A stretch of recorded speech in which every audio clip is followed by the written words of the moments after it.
न बचिया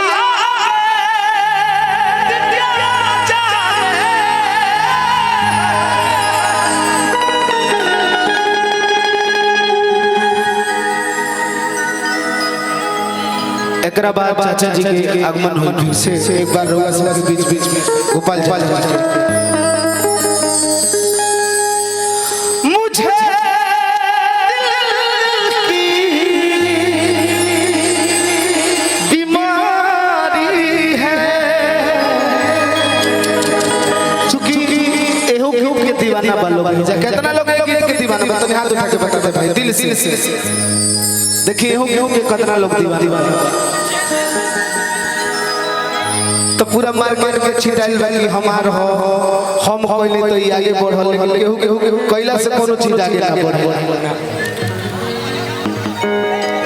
संगीत ऐसा चीज हो कि जीवन भर सीखे के बारे में रमन रहे। चाचा जी कोनो गलती हुई तो दू थपड़ा मार के समझाई रउआ से भी बहुत कुछ सीख ले बने और कोई को गीत गावे नहीं हम लेकिन हमारा आज इच्छा नहीं के कर कहेंगे जब साक्षात हुए सामने बना कहे कैसे न बचिया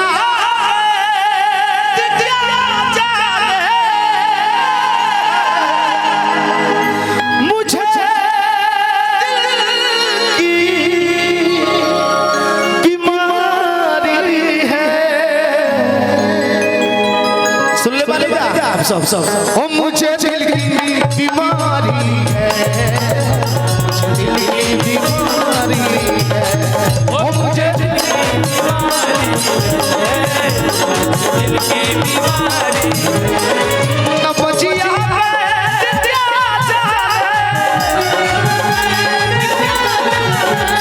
न बचिया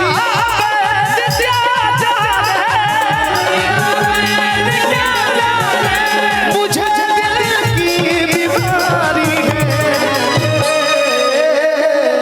मुझे दिल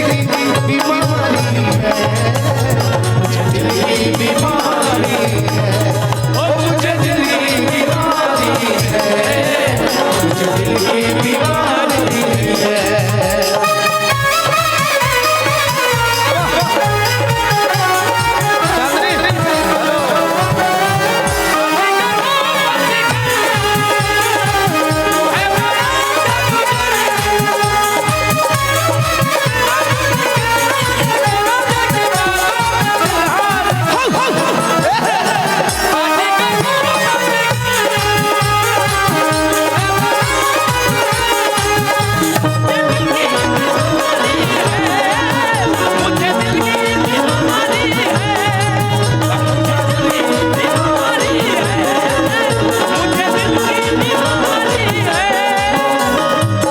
अच्छा दिल की बीमारी कितना लोग के बा भैया तो हाथ उठा के बताओ तो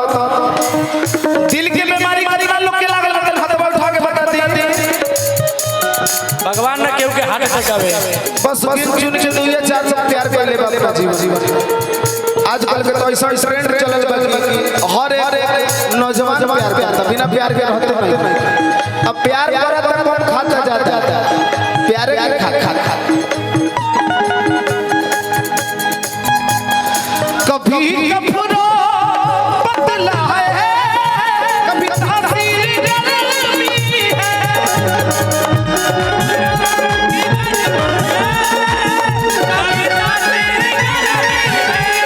जिगर का हाल तू मेरा हर जान बनाती है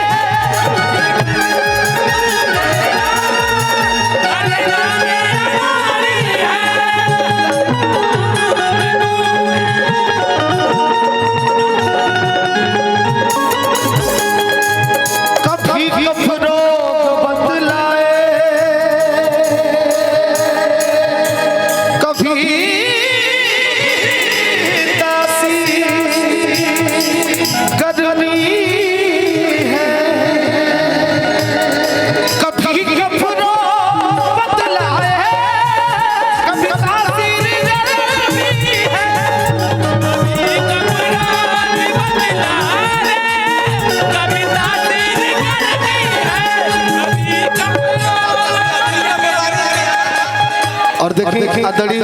बड़े भैया राधे से रसिया इनकरो के इतना जबर दिल की बीमारी लागल बा कि का जिगर का तू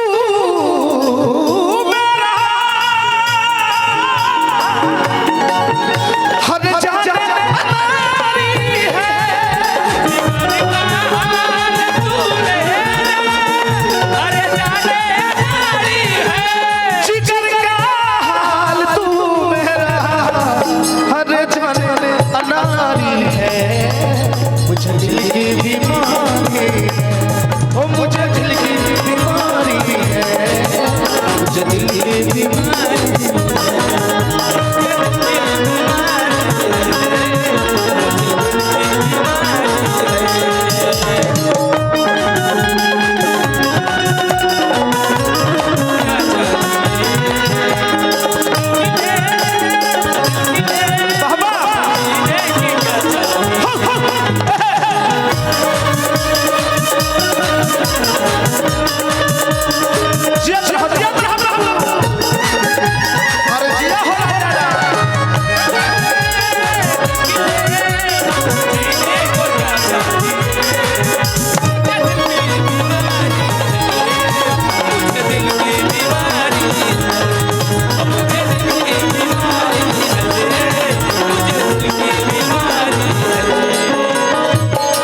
लइका बहिन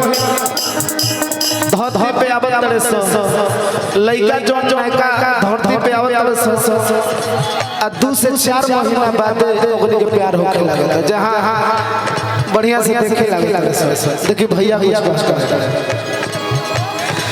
असर करती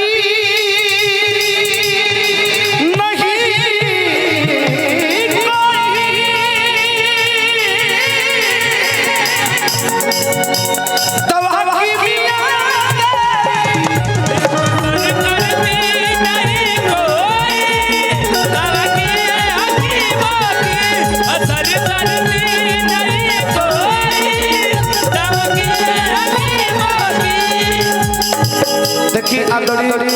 भैया की हमारे फरमाइश है कि बाबू एक बार फिर से करा के दोहराना लेकिन ऐसा बड़ी कलाकार लोग बहुत जुटान आदड़ी गोपाल चाचा जी बड़े बड़े गोलू राजा जी उर्मिला राज जी बिना ये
राजा राम आप जहाँ भी रहोगे ऐसे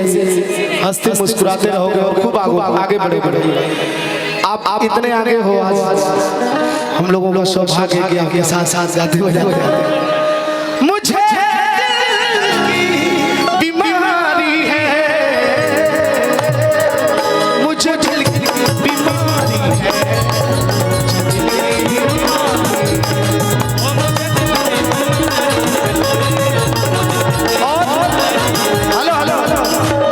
मुस्कान जी रुआ खातिर